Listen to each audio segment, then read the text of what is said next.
Hey guys, it's Cashley.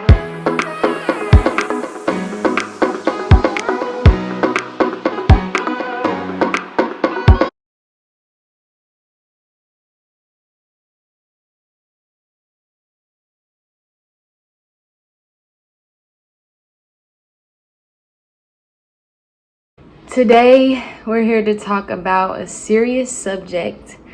I was gonna wait till I look presentable or whatever the case may be, but nowadays I'm just going with what I feel.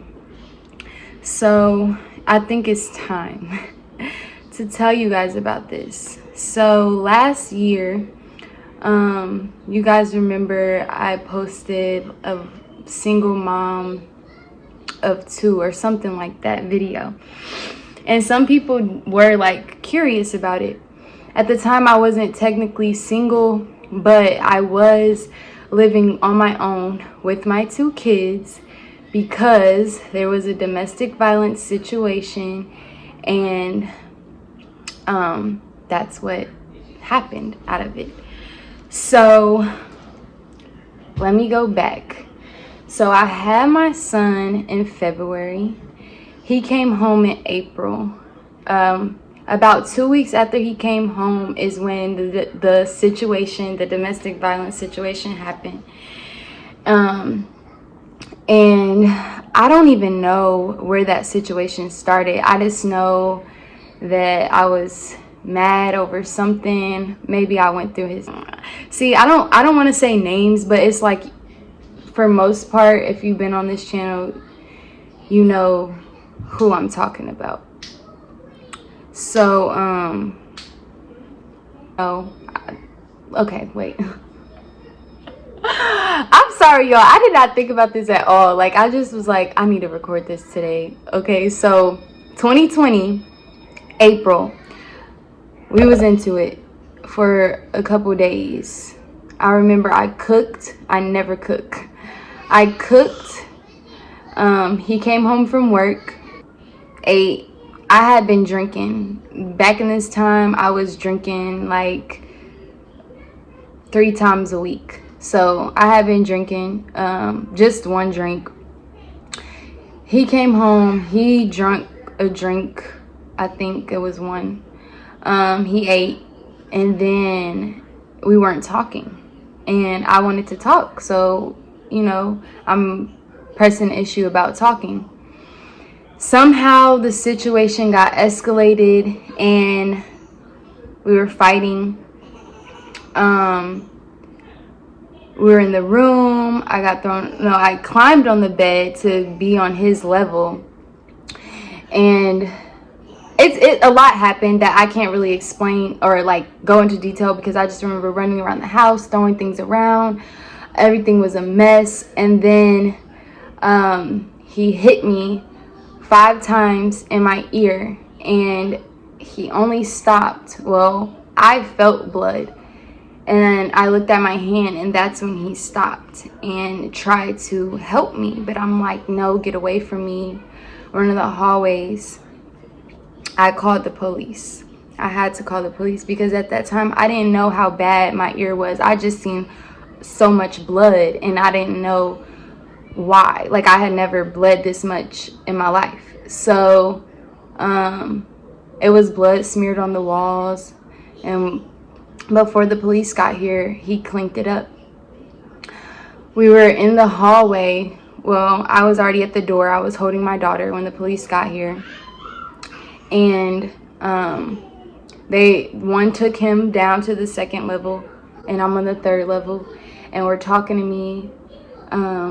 The ambulance looked at my ear and said it could have a few stitches, but it was cool, so I didn't choose to go to the hospital. The question that I remember the most is, well, do you want him to go to jail? Because they're not going to do anything if you don't want him to go to jail. And I don't know. I don't know. And eventually I said yes, only because it wasn't the first time that something like this had happened. It was the worst time, and it was worse by far, but I just felt like that's what I had to do in order for him to change. And that's my mindset at the time. Like, I want him to change. So, yeah. So we went through that. I called him. Well, I called because I was just looking at the information online, seeing when it got updated. And I called a lawyer the next day, literally like the next morning, so hours later. I got a lawyer. He told me everything that was going on. He said that there was they put in, I didn't know nothing about what was going to happen, so all this was like whoa to me. They put in a protective order against me and against my daughter, well, against him, for both of us. And so we couldn't talk to him, no communication or anything for however long, you know, it was going to take. We didn't know how long it was going to take.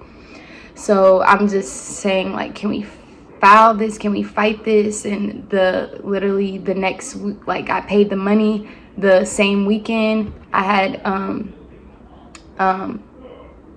like documents put into court the next Monday, because I believe this happened around a Thursday. I put in court orders for them to get rid of the protective order and everything, and he was on like a GPS monitor, so he couldn't come to where I was at. And that happened.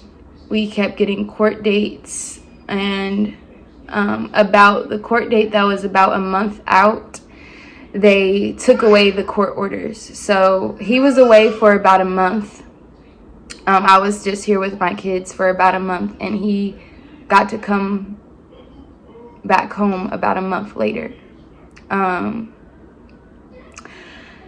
Where I was at mentally, because I know people are gonna be like, why would you go back? Is just where I was at. I was like, I always accept accountability for my role in the part, and I just felt like maybe I provoked him.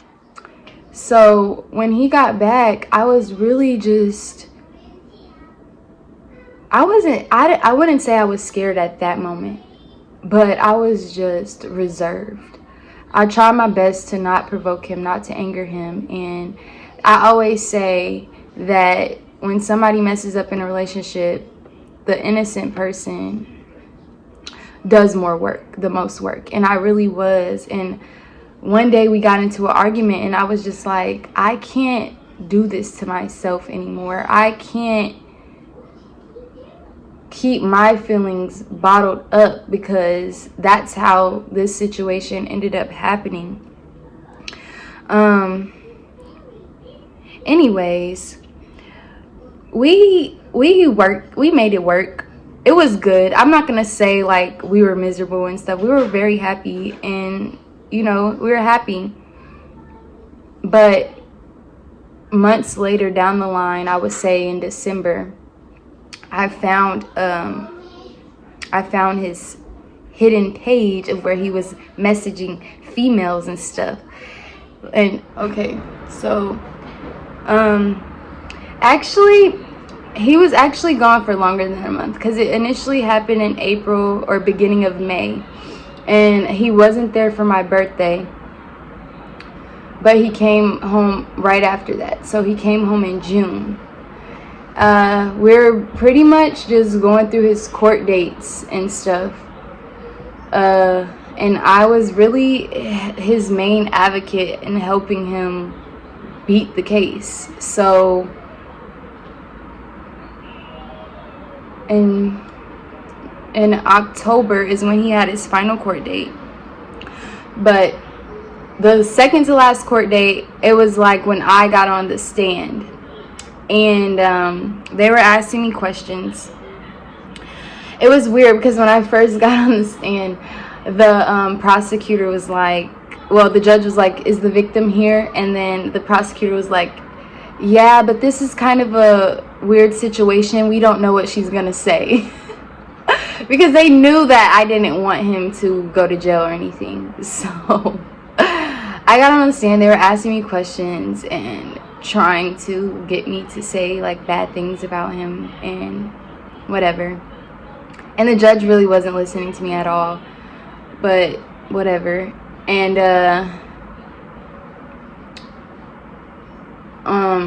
fast forward to 2 weeks later, his final court date, and the judge was like,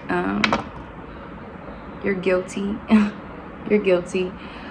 A level 6 felony, because my daughter was there, which my son was there too, but that's what I didn't get. But anyways, a level 6 felony, and my heart was just broken. And they called me back on the stand and asked me what did I want to happen to him, and I was just like, the lightest thing possible. And what I do remember the judge saying was that you deserve to be in jail.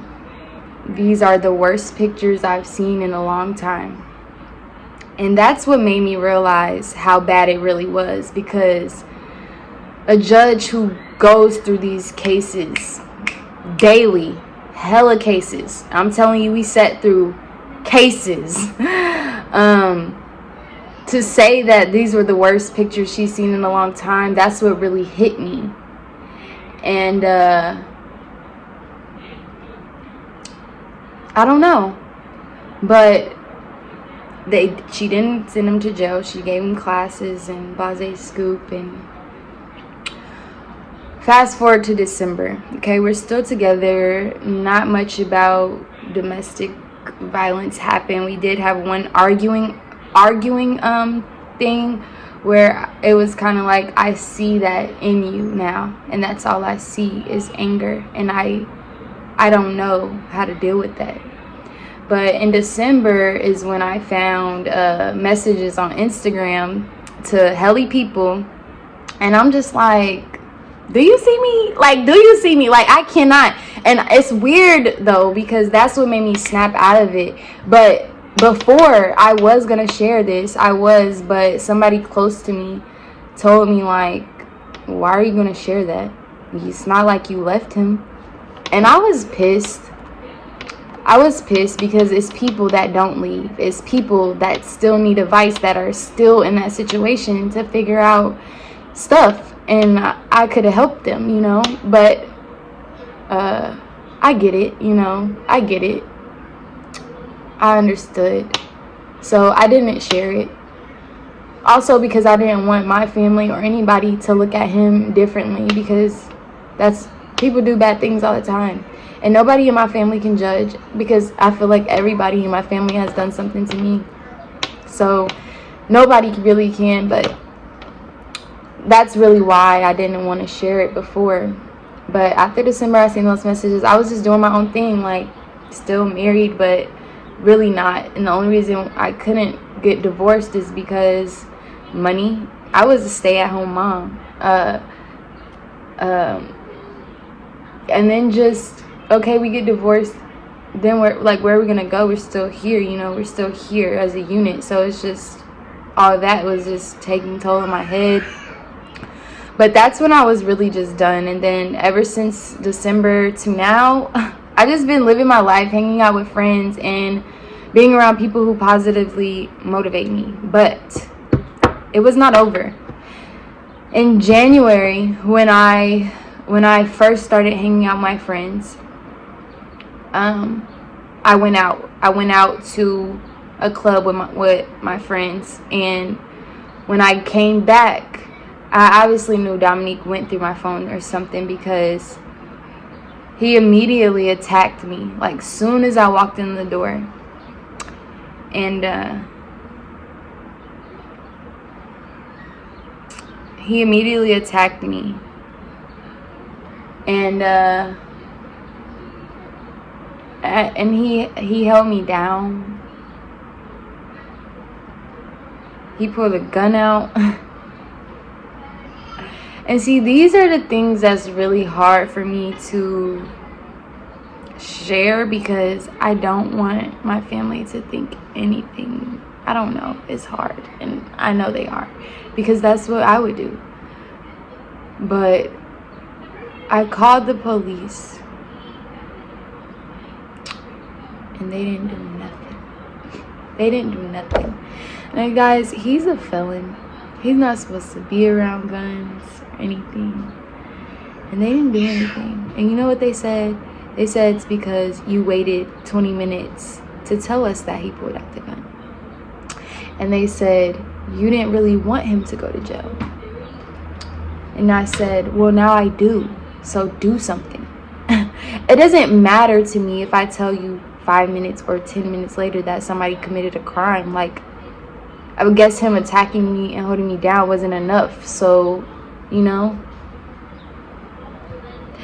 But that's why I don't like the police either. And they really need to be trained on domestic violence situations and only have certain people that are trained to deal with those situations, handle those types of cases. But that's another story.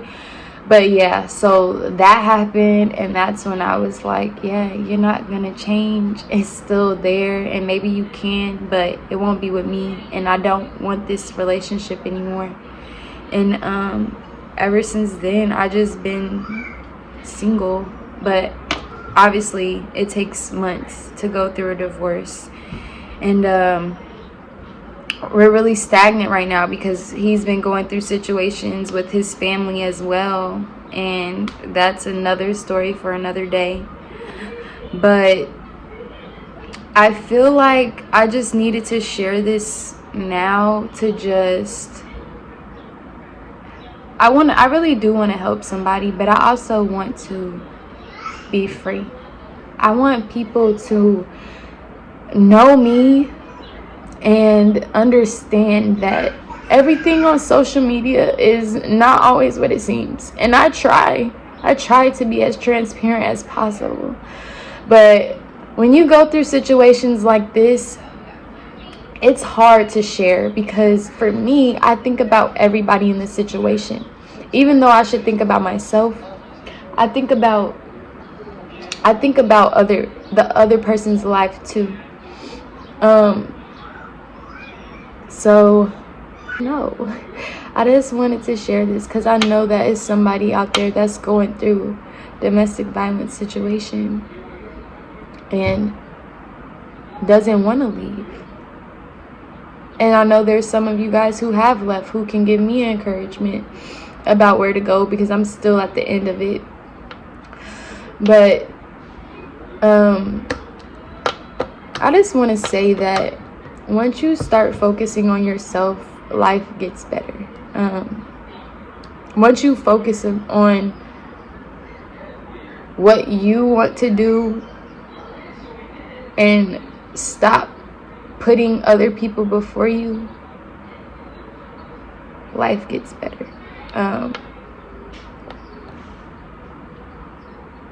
I feel like I put so many people's feelings ahead of mine, and I don't deserve that.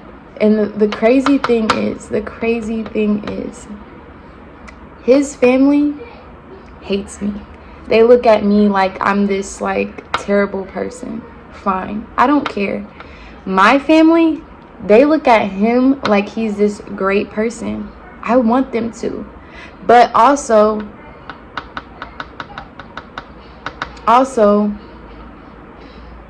people don't really know me. Because, like, people in my family would be like, you need to make his life as easy as possible. He's taking care of you, working, providing. They don't know that he hasn't been, since like June of 2020.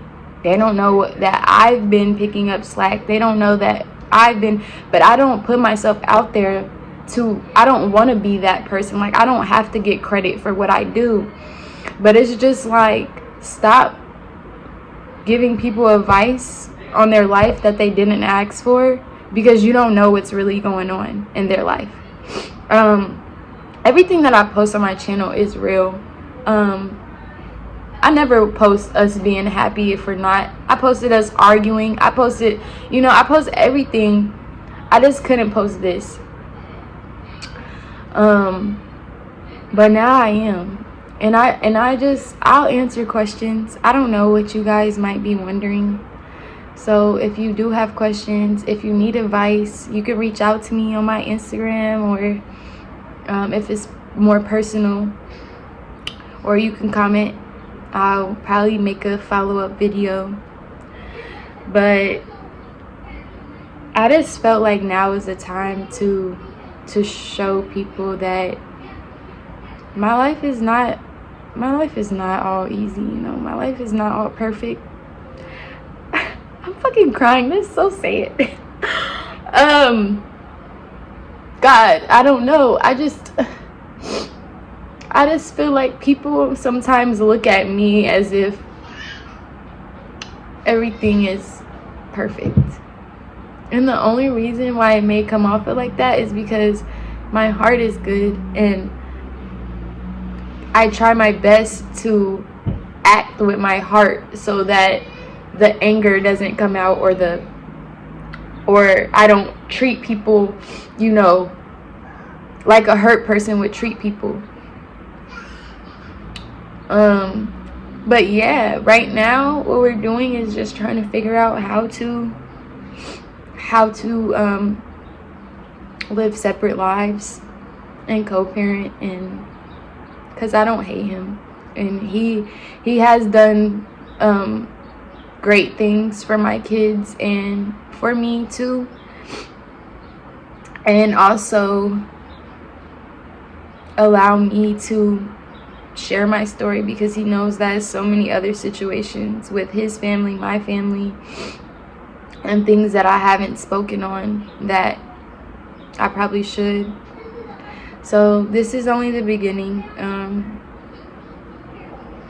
I am sorry this had to be a sad video, but I'm really happy right now in life, because I see my life going into a way better place than I have been. And I don't know, you guys. I don't know if anyone, I don't know. I think that's all I wanted to say, but thanks for watching this video. Make sure you like, comment, and subscribe. Stay tuned. Oh, and go follow my adult channel, because I'm gonna be doing adult things on there, because this is more like a family channel. But I am putting this video on here because there's so many people that follow my life on here, and you guys gonna be like, what happened? So this what happened. That's what happened.